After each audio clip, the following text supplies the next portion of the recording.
memakai masker, mencuci tangan dengan sabun, jaga jarak. Assalamualaikum warahmatullahi wabarakatuh. Hai, gimana kabarnya kalian di rumah? Siapa nih yang kangen suasana sekolah kayak gini nih? Tuh, di sebelah sana ada taman yang hijau, asri, banyak bunga. Ada masjid. Siapa nih yang kangen ubin masjid kalau habis ngerjain ulangan matematika? Habis itu, habis sholat, goleran di masjid gitu kan, adem banget kayaknya ya. Nah, sebelah kiri ada air mancur, bunyinya gemericik. Ada ikan-ikannya juga. Siapa nih yang kangen kesini nih? Atau siapa juga nih yang kangen sama jembatan baru kita nih? Iya, jembatan yang tempat main TikTok kalian kan? Siapa yang kangen bikin TikTok di situ? Ayo ngaku. Nah, siapa juga nih yang kangen sama Mang J? Mang J, Assalamualaikum. Nah, sekarang siapa nih yang kangen sama Pak Heri? Coba mau belajar matematika lagi, ayo sini. Sehat-sehat ya, Pak? Siapa nih yang kangen sama Pak Takdir? Assalamualaikum, Pak Takdir. Sehat, Pak? Udah kangen banget pasti ya kalian belajar di sekolah gitu ya. Kalian sudah hampir 1 tahun belajar di rumah. Udah bete, jenuh nggak sih? Apa pusing? Apa udah stres? Apa udah gimana rasanya? Nano-nano ya? Nah, sini Ibu akan ngasih tips buat kalian biar belajar di rumah kalian tetap nyaman. Simak ya.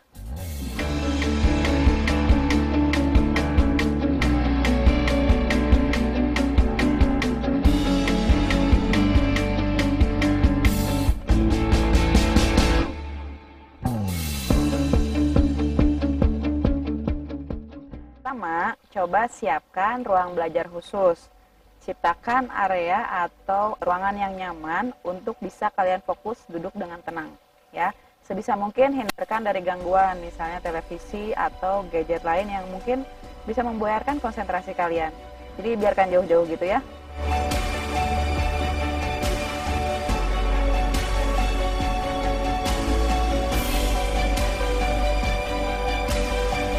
Yang kedua, itu ketika guru sedang memberikan materi secara online, agar kalian tidak bosan dan mengantuk, sebaiknya buat catatan. Karena ketika kita tidak beraktivitas saat memperhatikan guru di layar kaca, gitu ya, kemungkinan besar kita akan ngantuk, apalagi habis makan banyak, habis kenyang gitu ya, bakso yang pedas, yang asam, ya, yang segar, terus nyimak pelajaran yang harus butuh konsentrasi tinggi, kalian tidak melakukan aktivitas, itu dijamin bakal ngantuk. Jadi lebih baik kalian mencatat sebagai bentuk agar otot kalian tetap bergerak selama menerima materi.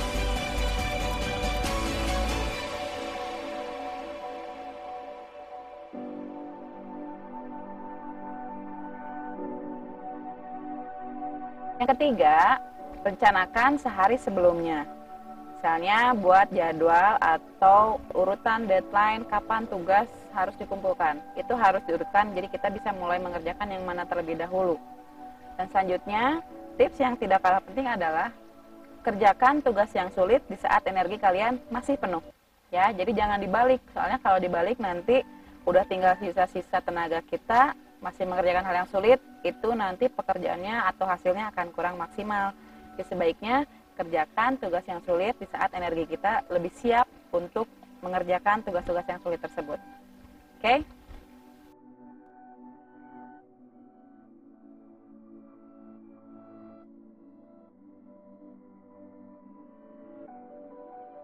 Empat, yang tidak kalah penting itu adalah kurangi gangguan. Ketika mengerjakan tugas, kalau perlu matikan ponsel atau dikunci agar kita tidak banyak terdistorsi oleh notif-notif yang ada dari handphone gitu ya. Lalu kalau misalkan kalian sudah dirasa begitu lelah atau setelah mengerjakan banyak tugas, berilah istirahat pada tubuh kalian, misalnya cukup 5 atau 10 menit. Kalian istirahat sebentar untuk mengembalikan energi-energi yang sudah lelah, dan kita perlu berbaik hati kepada otak dan pikiran kita karena tubuh kita juga perlu istirahat. Jadi jangan terlalu diforsir sekaligus habis gitu ya energinya tanpa memberikan istirahat. Jadi bijaklah terhadap diri sendiri, sayangi diri sendiri.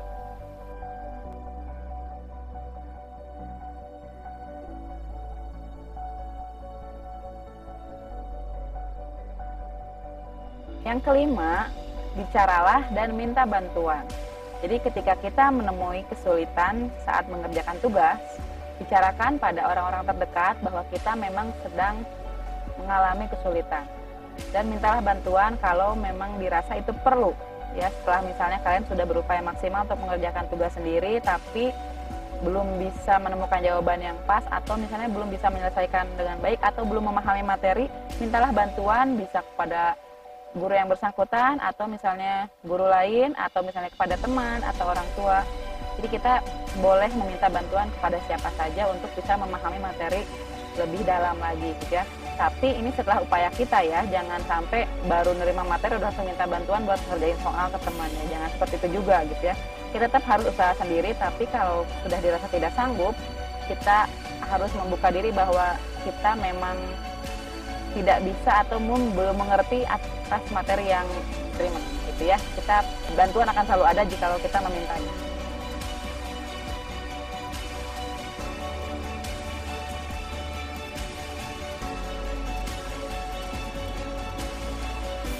Nah, yang keenam itu buat dalam tulisan. Bisa kalian buat daftar atau jurnal gitu ya, dalam jurnal pertanyaan gitu ya. Hal-hal apa saja yang mungkin belum dipahami atau ingin dipahami lebih lanjut.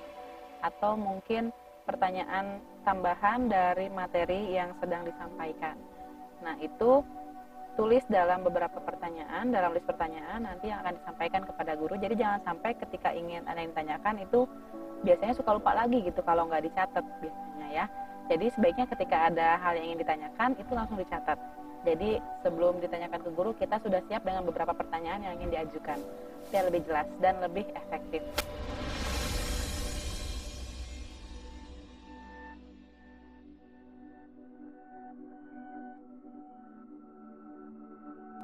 Nah, belajar di rumah memang terasa sangat sulit, tapi pasti yakin dapat dilakukan. Pembelajaran dari rumah ini membawa banyak hikmah untuk kita. Kita bisa menjadi siswa yang lebih mandiri, juga siswa yang kreatif mungkin ya, karena banyak memanfaatkan benda-benda yang ada di rumah untuk bisa mengerjakan tugas. Itu kreativitas itu banyak sekali terukir di sini gitu ya. Sangat wajar jikalau sekarang kalian merasa banyak yang berubah gitu ya. Mulai dari aspek fisik, psikis, emosi kalian banyak lebih mudah terganggu gitu ya. Itu sangat wajar karena memang ritme kehidupan kita sekarang sudah berubah drastis gitu ya.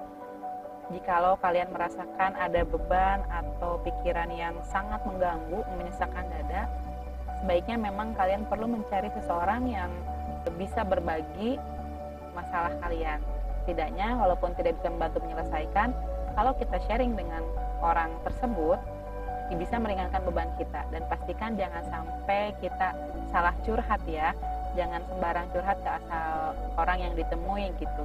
Nah, ketika kita sudah menemukan tempat untuk sharing tentang kondisi kita saat ini, setidaknya itu akan membantu kita memulihkan jiwa kita agar tidak terlalu banyak sampah emosi di badan kita. Nah, kalau psikis kita sudah sehat, sudah baik, fisik kita juga dijaga dengan baik, maka kita akan mudah menyebar kebaikan untuk orang yang lain. Oke, sekian tips belajar dari Ibu. Selamat belajar dengan baik, tenang, dan nyaman. Tidak lupa bahagia. Terima kasih. Assalamualaikum warahmatullahi wabarakatuh.